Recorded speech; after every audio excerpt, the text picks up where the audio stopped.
Hi everyone! Today is a special day for moms all around the world.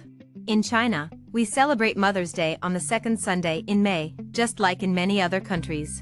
If you're looking for a fun and meaningful way to celebrate Mother's Day, why not try expressing your love to your mom in Chinese? Today, we'll explore some Chinese vocabulary and sentences you can use on Mother's Day. First up, let's learn some Chinese words that can be used on Mother's Day. Number 1, 母亲节 Mother's Day. Number 2, māmā mom. Number 3, I love. Number 4, 我爱你 I love you. What's more, let's learn how to say Happy Mother's Day in Chinese. We can say 母亲节快乐.